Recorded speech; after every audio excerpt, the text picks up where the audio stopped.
вторник, 25 март 2025 година, почитувани гледачи, добре дојдовте во централниот дневник на КТВ телевизија. А во него детали и актуелности со кои го одбележавме и денешниот ден. Деталите во продолжение.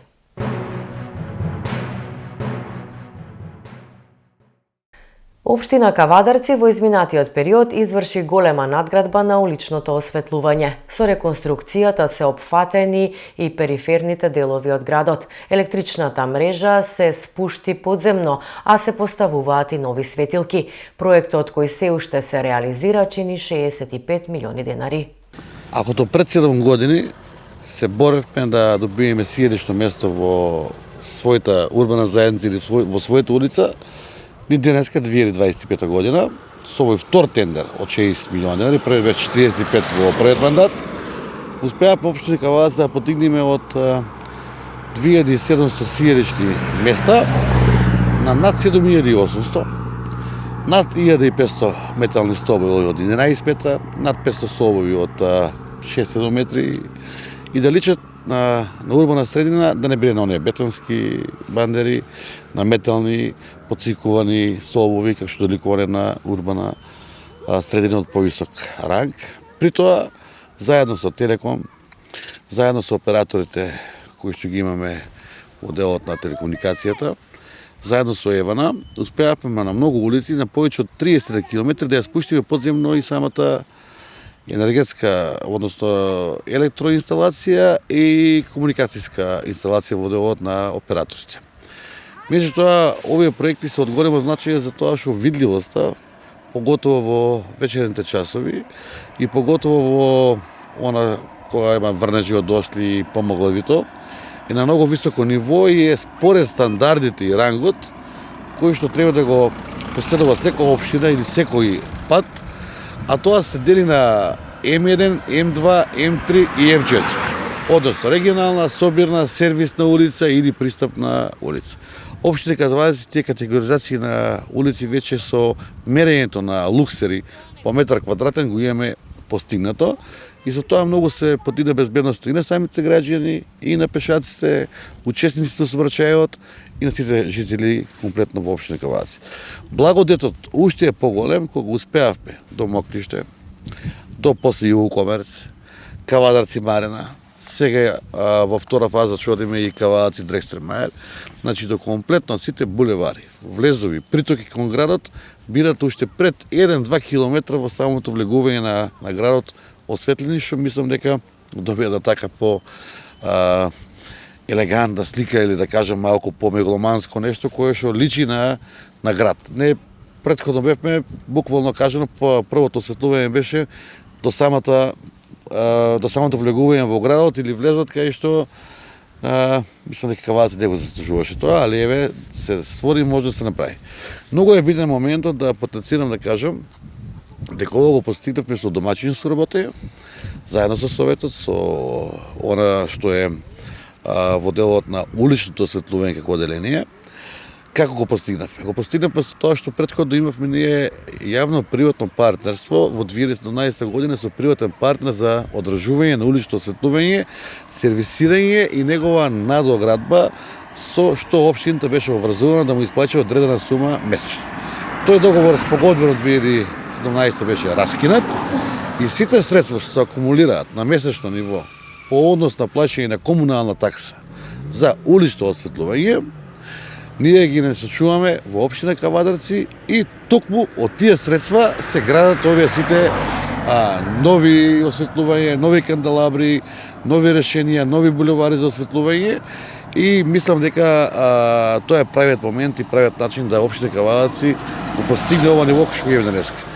Исто така постигнавме да улично осветлување имаме собствени ресурси, а поточно собствено комбе, едно плюс резерва од комуналец и двајца вработени кои што секојдневно по пријава на граѓаните работат на отстранување дефекти, отстранување промена на светилки и подобрување на светилките.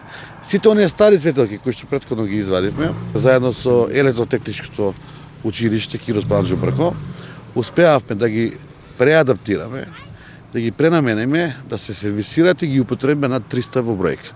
Во моментот во општина Кавадарци располага со над 200 светилки на располагање резервни од 40, 60, 80 или 100 ватни, каде што наредните 2 години во делот на набавка на нови светилки во принцип на замена за стара за нова поседуваме или развојна компонента може да имаме и сами да доградиме некаква линија која што е од мал обем.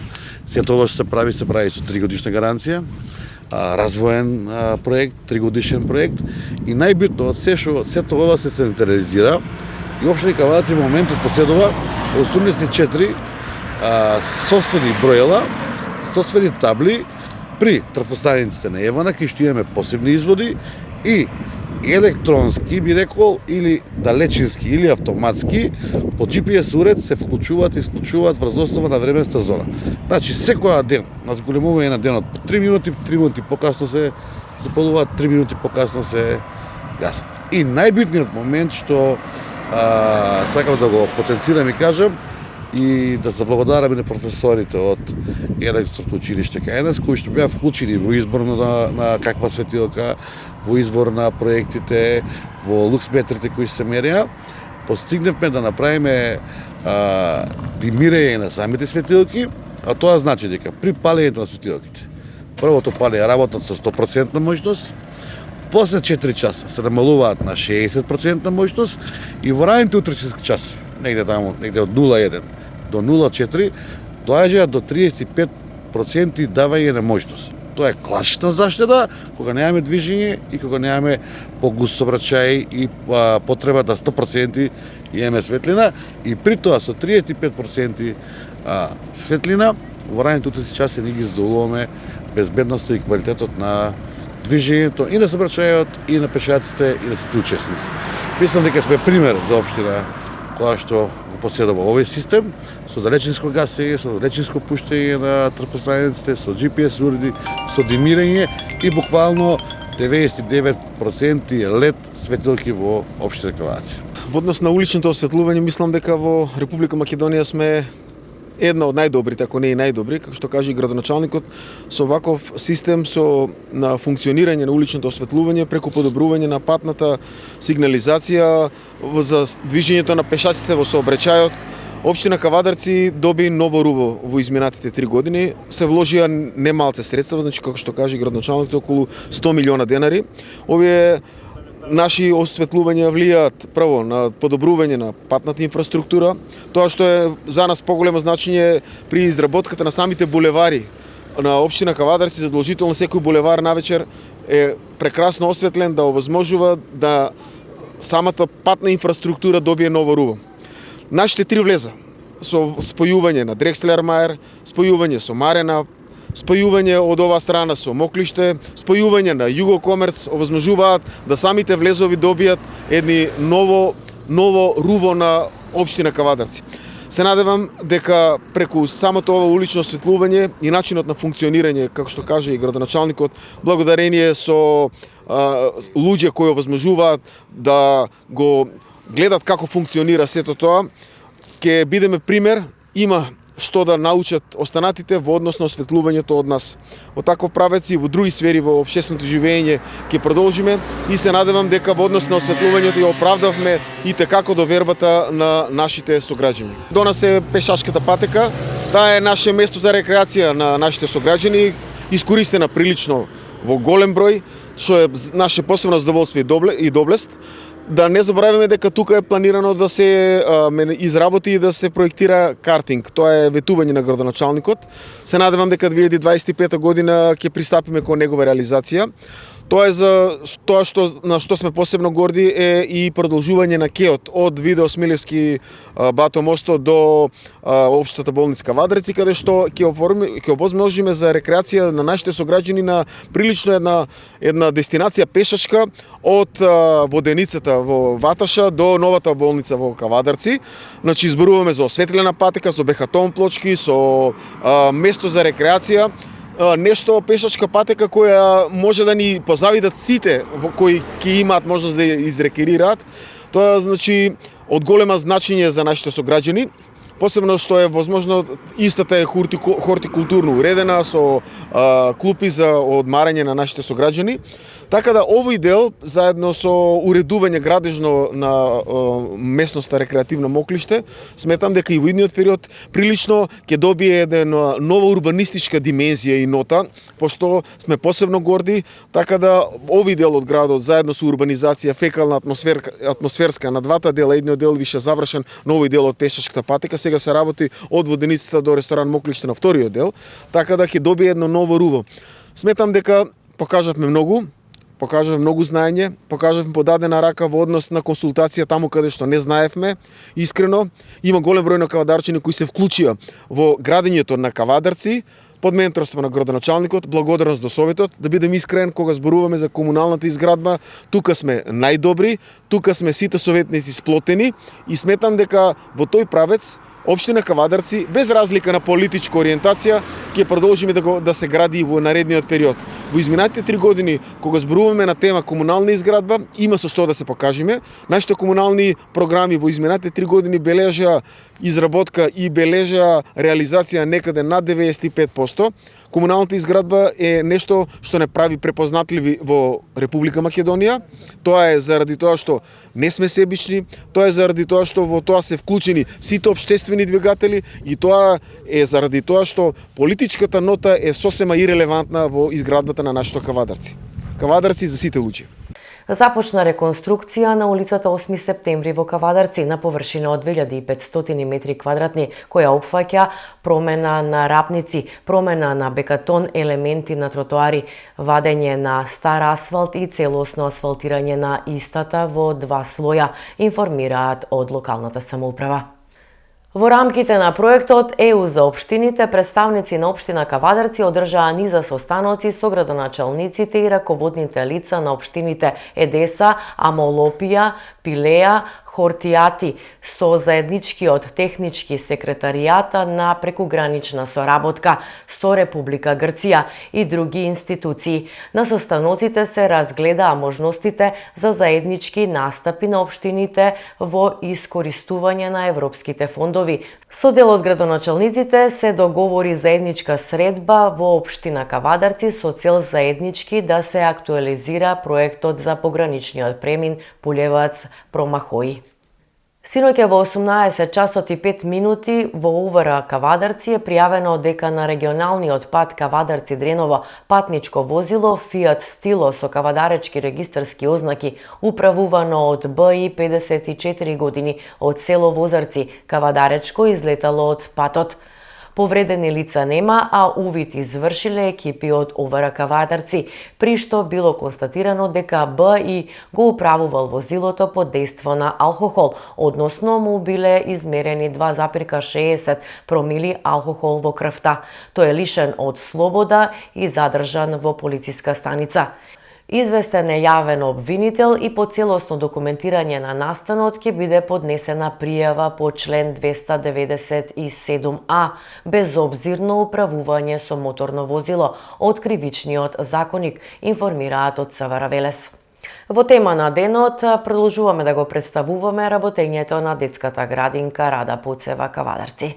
Објектот Изворче е изграден 1975 година со вкупно корисна внатрешна површина од 1250 метри квадратни. Објектот е од тврда градба со термофасада, климатизација и алармен систем. И истиот е функционален со современо опремени простории. Објектот има 8 занимални со сопствени гардеробери и санитарни простории, опремени со потребните средства, мебел, дидактички и нагледни средства и друга опрема потребна за организација на воспитно-образовната работа. И во цело се создадени услови за успешно реализирање на стандардите за ран детски развој. Има трпезарија, каде што децата јадат, и овој простор исто така се користи за работа по групи, приредби и организирани активности на ниво на градинка. Во склоп на објектот има и канцеларии за воспитно-згрижувачкиот персонал, за работа на стручните работници и соработници, простор за соработка со родители, дистрибутивна кујна, перална и остава за техничкиот персонал. Работното време на градинката е од 6 часот наутро до 18 часот попладне. Греењето е со парно и со котел на нафта. Објектот има 5 влеза за прием на деца и 1 влез за прием на храна. Сите обезбедени со видеонадзор.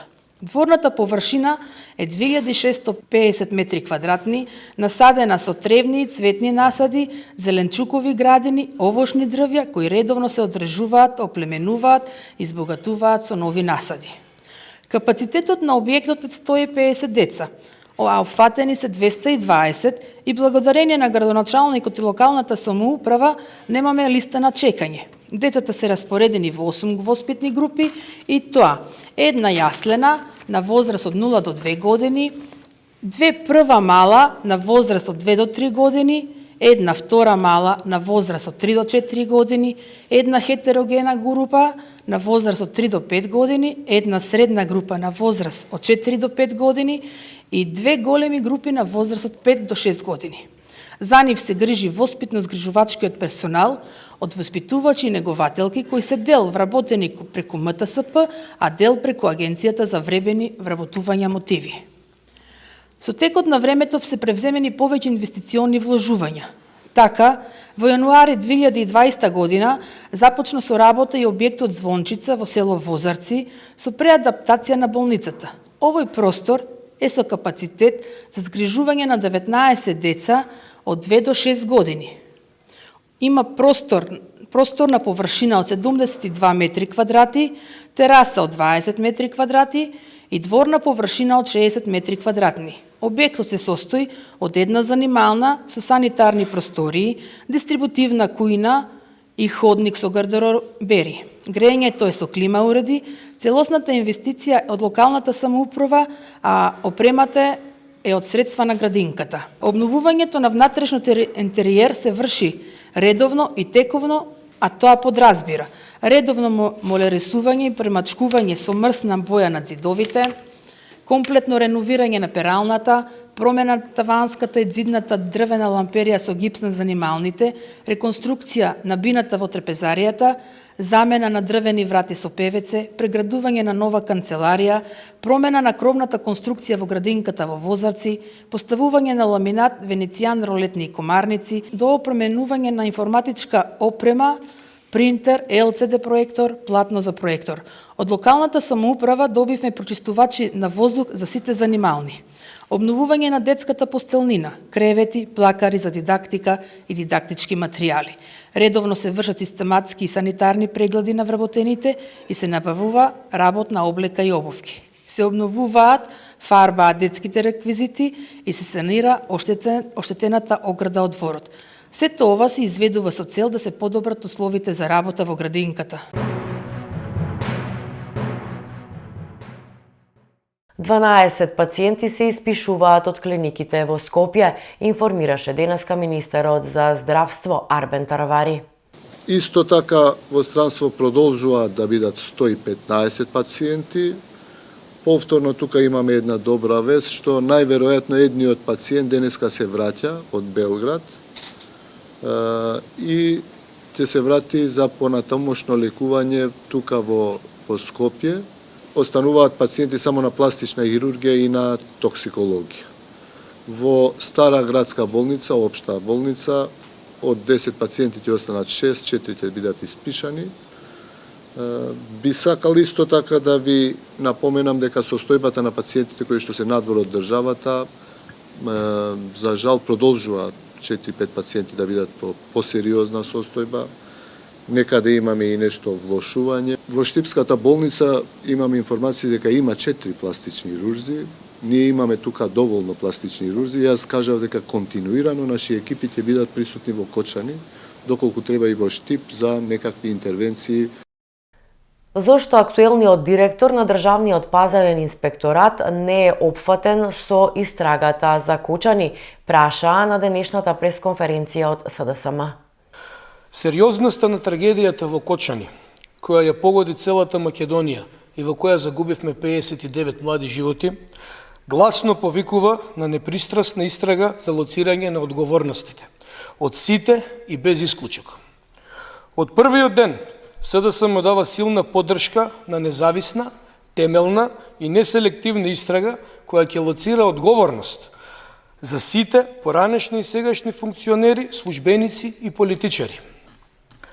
Државата, институциите мора да покажат капацитет да ја спроведат правдата до крај.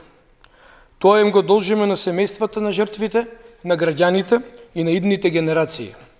Ваков ужас, ваква трагедија никогаш повеќе да не се повтори. Од она што досега се случува со текот на истрагата и зашто имаме информации, изразуваме длабока загриженост дека истрагата се води селективно и дека е насочена само кон поранешни функционери и службеници. Досега може да заклучиме дека целосно се игнорираат тие кои биле на функции токму во времето кога се случила трагедијата во Кочани. Според јавно достапните информации, двајца поранешни директори на Државниот пазарен инспекторат се опфатени со истрага поради наводно непостапување. Логично се наметнува прашањето зошто актуелниот директор на Државниот пазарен инспекторат, Владко Стојковски, не е опфатен со истрагата. Иако, веројатно, носи дури и поголема одговорност за надзорот врз објектот ПУЛС во периодот пред и за време на кривично-правниот настан. Државниот пазарен инспекторат има надлежност да врши надзор над примената на законите, а има и законска обврска да одреди и да забрани работа од 30 дена доколку не се исполнети законските услови за работа на конкретен објект. Дали сето ова било спроведено во мандатот на актуелниот директор на Државниот пазарен инспекторат? Дали постоеле сознанија за прекршување на законите или пак некој свесно не постапувал? Ова се легитимни прашања на кои истрагата треба да даде одговор. Јавноста има право да знае зошто, ако се гонат поранешни директори на ДПИ, актуелниот директор е се уште засега амнестиран, иако носи директна надлежност во критичниот период. Селективна правда не е никаква правда. Доколку се штитат поединци блиски до власта, довербата на граѓаните во правосудниот систем ќе биде целосно урната, а чувството на неправда уште подлабочено. СДСМ бара целосна, независна и неселективна истрага. Правдата мора да биде задоволена и да биде еднаква за сите. СДСМ повторно ја користи трагедијата за политички пресметки, сметаат од ВМРО ДПМНЕ. СДС повторно се обидува трагедијата во Кочани да ја искористи за дневна политичка пресметка, по шаблонот на нивната добро позната некрофилска политика што ја практикуваа и во минатото. Додека институциите, јавност и целата држава се обединети околу вистината, одговорноста и почита кон жртвите, СДС одбира да напаѓа. Не затоа што имаат аргументи, туку затоа што се исплашени од сопствените тефтерчиња. Оние што денес поставуваат прашања, 7 години не понесоа никаква одговорност за трагедии како Ласкарци, Бесатранс, модуларната болница и десетици други случаи, каде единствено виновни беа кабли, шасии и неименувани несреќи. Тогаш не само што немаше приведени, туку и обвинителството беше под директна партиска контрола. Да подсетиме, токму ова обвинителство и судство е дел од мрежата тефтерчиња на Заев и Ахмети, кои ги вработуваа и унапредуваа луѓето не по заслуга, туку по партиска подобност. Сега, кога тие истите луѓе работат професионално, СДС го доведува тоа во прашање. Кога СДС зборува за селективна правда, треба да одговори и зошто никој не беше одговорен за смртта на 14 пациенти во модуларната болница во Тетово. Зошто ниту еден министер не понесе оставка по трагедијата во Бугарија со автобусот на Бесатранс. Зошто обвинителството тогаш громогласно молчеше, додека државата тонеше во корупција? Одговорот е еден.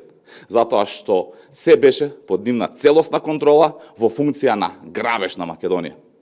Истовремено, СДС во паника се обидува да го оцрни министерот за внатрешни работи и директорот на Бирото за јавна безбедност. Двајцата клучни личности кои целодневно со посветеност во координација со другите институции ја водат постапката за утврдување на одговорноста за трагедијата во Кочани. Сметаме дека сите прашања поставени од СДС треба да добијат одговор. Но одговорот не треба да биде напишан од платениците на Заев и Филипче во СДС. Одговорот секојдневно го даваат фактите, доказите и институциите на начин што нема да го понижи разумот на граѓаните, туку ќе ја зајакне нивната доверба. И уште нешто. ВМРО-ДПМН гледа на ова не како на политичка битка, туку како на историски момент за ресетирање на системот. За прв пат институциите приведуваат, испитуваат, отвораат истраги без оглед на политичка или етничка припадност. Ако СДС не го препознава тоа, тогаш или не го разбира времето во кое живееме, или, што е поверојатно, сака повторно да го врати старото време на селективна и заробена правда. Овој пат нема враќање назад. Минималната плата за март оваа година, што ќе се исплатува од април, ќе изнесува околу 24.400 денари, односно за околу 2.200 денари повеќе во однос на досегашната. Оваа денеска го изјави премиерот Христијан Мицкоски, одговарајќи на прашања на новинарите. Тоа значи дека барем засега паѓа во вода барањето на Сојузот на синдикати за минималната плата од 500 евра. Па ние денеска имаме владина седница, јас разговарав со министерот за економија и труд, денеска ќе поминеме информација согласно законот, мислам дека минималната плата ќе се зголеми на ниво 24.400, така е според законот. И сега немаме ние репрезентативен синдикат во економско-социјалниот совет, се формираше комисија која што ќе утврди репрезентативноста.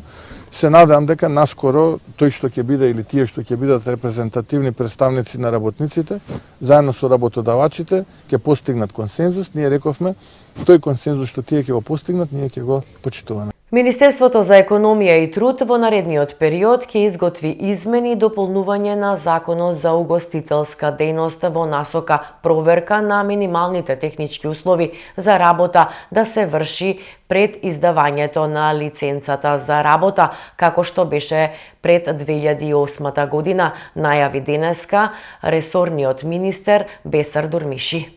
Тоа што го кажав дека од седницата на влада на 18 март која е одржана, Министерството за економија и труд беше задолжена за да подготвува нов закон. Нормално дека казните ќе се покачат, значи цените или вредностите на казните ќе се покачат на поголемо вредност. Тие луѓе кои не ја почитуваат да имат повеќе казни или тие луѓе кои не го почитуваат закони да има повеќе казни за вредноста на казната да биде поголема за да може да се спречи овие настанија што ни се дешава минатата недела. Вице-премиерот и министер за транспорт Александар Николовски истакна дека од досегашните контроли на над 3100 лиценци во делот на градежното работење и урбанистичкото планирање, кај 479 лиценци констатирано е неправилно работење и поради тоа на сите овие правни лица ќе им бидат одземени лиценците. Вкупно ќе бидат одземени 479 лиценци, од кои што на 73 правни лица за А изведувачи на градба, 228 Б изведувачи на градба, 9 А надзор на градба, 32 Б надзор на градба, 32 А проектирање, 78 Б проектирање, 7 Б ревизија на проектна документација, 3 А ревизија на проектна документација, 2 правни лица за управително одржување на објекти, 2 правни лица управител на градба и 13 правни лица за изработување на детални урбанистички планови. Оваа листа после тоа ќе биде доставена и до соодветните институции за натамошно постапување. Исто така би сакал да најавам дека ќе пристапиме кон законски измени со кои што овие контроли ќе станат обврзни на секои 6 месеци.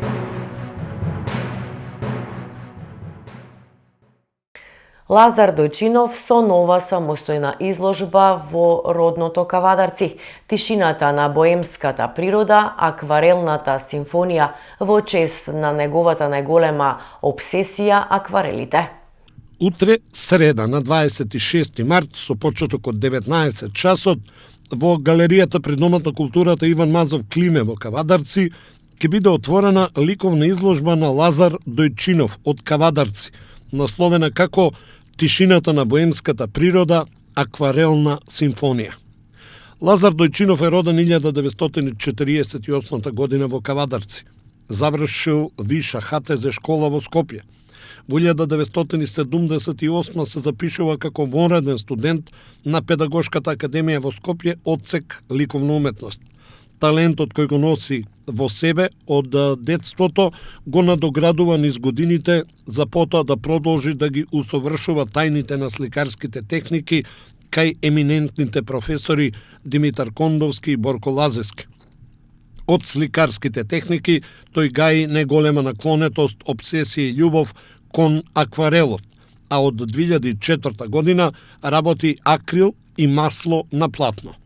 Лазар Дојчинов за својата работа има добиено голем број награди и признанија, а денес живее и работи како самостоен ликовен уметник во Кавадарци.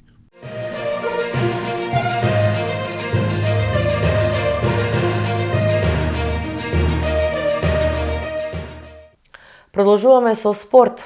Се одиграа средбите од 21-то коло во втората македонска фудбалска лига. Со победите во пролонгираните средби екипите на Баскет Кам и Спорт Тим останаа лидери во двете женски кошаркарски лиги. Фудбалските второлигаши вчера ги одиграа средбите од пролонгираното 21-во коло во втората македонска фудбалска лига. Македонија Ѓорче Петров остана на врвот на табелата затоа што на домашен терен немаше мака со последно пласираниот Вардарски, кого го совлада со убедливи 4-0. Башкими исто така дома во ефикасен надпревар со 5-2 го победи Вардар Неготино. Брегалница во Штип ги разочара навивачите бидејќи одигра само 1-1 против Скопје. Арсими на домашен терен ја совлада Саса од Македонска Каменица со 4-1. Струмичка Беласица не виде мака против Новаци во победата од 3-0. Важни 3 бода во битката за опстанок освои Осогово од Корчани, кој во емотивно тежок надпревар заради трагедијата во градот славеше на гостувањето кај Борец во Велес со 1-3. Надпреварот Детонит Плачковица Кожув заврши 1-1, додека Охриди Победа одигра без голови 0-0. Во двете пролонгирани средби од првата женска кошаркарска лига се постигнаа, би рекле, очекувани резултати. Во дербито на првата А лига, шампионот Баскет Кам го совлада тимот на Крива Паланка со 77-51 и сега се издвои на врвот на табелата со 2 бода повеќе од Кривопаланчанки. Во првата Б лига, екипата на Спорт Тим од Неготино очекувано славеше на гостувањето кај Шкупи со 32-75. Неготинчанки остануваат лидери во оваа конкуренција со бод повеќе од второпласираната Струга.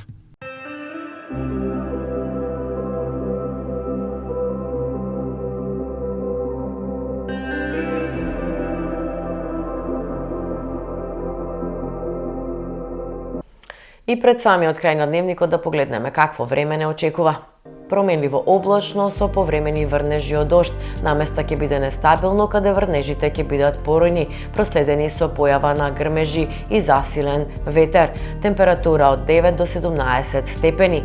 Под влијание на циклонска активност до крајот на месецов, времето ќе биде променливо облачно, со честа појава на повремени врнежи од дожд. Наместа процесите ќе бидат поинтензивни во форма на невреме, со пообилен пороен дожд, појава на грмежи и силен ветер над 70 км на час, особено од четврток. Во овој период локално се очекува да наврне поголема количина на дожд, над 60 литри на метар квадратен. Ова беа настаните со кои го одбележавме и овој вторник. Веќе за утрешниот ден следете не повторно во 20, 22 и 30 часот, а до тогаш следете и програмата на КТВ телевизија.